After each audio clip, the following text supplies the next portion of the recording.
12 Sports Team presents your Friday Night Overtime.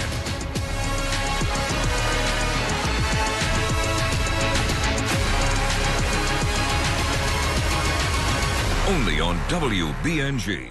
The lights are shining, and there was just a bit of crisp to the air this evening. No, you didn't have to quite break out the hoodies just yet, but football weather is definitely in the forecast. Thank you for joining us once again here on Friday Night Overtime, and let's get right into it. Our game of the week saw the defending champs of Class D, the Tioga Tigers, take a 43-game winning streak into Shenango Forks for a matchup with the Blue Devils. The last time that Forks was a winner over the Tigers, 8 years ago, way back when, in 2016. First Responders Night in Shenango Forks, both teams wearing special jerseys for the game on Friday. Pick it up in the second half. Shenango Forks already up 3 scores and looking to add to it. Tate Bender, the punt return, and he takes that into Tiger territory. And then Bender again on the slant. Caden Cole makes the tackle, though, and saves the touchdown. A couple plays later, folks, on the goal line, Lucas Barlow has the ball stripped from him, and Shea Bailey with the recovery for Tioga. Now Tigers backed up on their goal line. Jake Brown, he breaks past the first line of defense. He's into the open field. One man to beat. Jeffy Stevens saves the shutout for Shenango Forks. It's 4 fingers up now here in Shenango Forks, and the Blue Devils will put it away in the fourth quarter. Sam Paskey calls his own number from 15 yards out. He takes it in for 6, and a big win for Shenango Forks. Tigers lose for the first time since 2021. Blue Devils end Tioga's 43-game winning streak. Shenango Forks a winner, 25-0.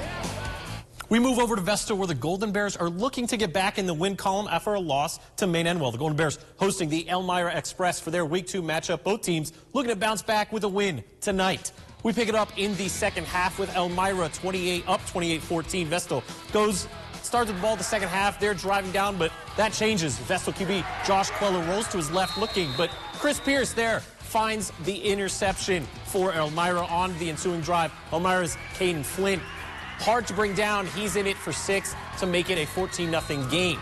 After that, now in the fourth, Elmira's Zach Conklin finds Arias Bradbury to make it a 42-14 game. Trying to get something going. Queller to JT Gannon on the quick slant, and he's turning and burning down the sideline. Finally will get pushed out just before getting into the end zone, which leads to this handoff. Julian Adams, he powers his way into the end zone, but it's not enough as the Elmira Express hands Vestal their second straight loss, 43-21.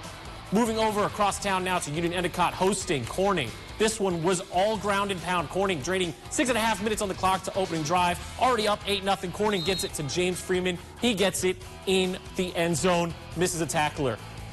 Hawks up 14-0. Tigers looking for a spark, and Robert Marbury gives them that on the kickoff.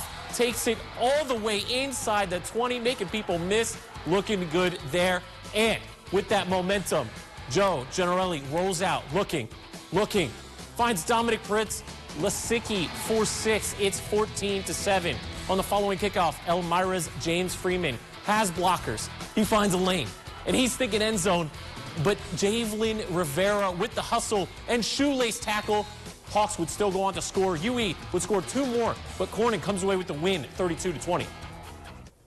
Let's head west to the home of the defending Class C champs, the Wolverines, as they start up a doubleheader of Section 4 action in the Wild Wild West.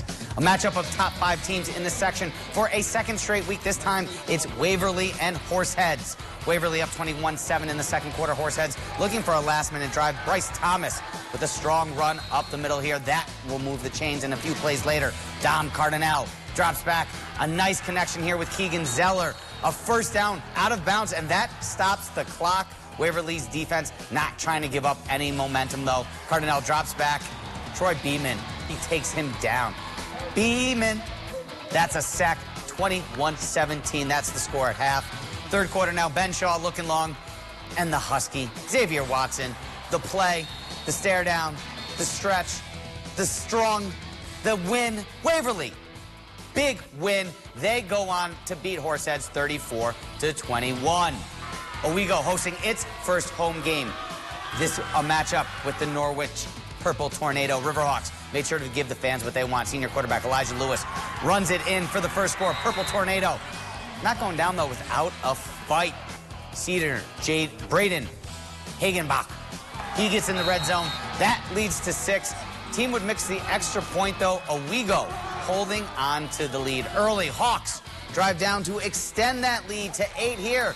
Joseph Palladino, the halfback, dive. No issues at the goal line. He puts it in. And Norwich looking to cut it. Nope, that's not going to happen. Senior Caleb Cole. Riverhawks, they win this one 28-6.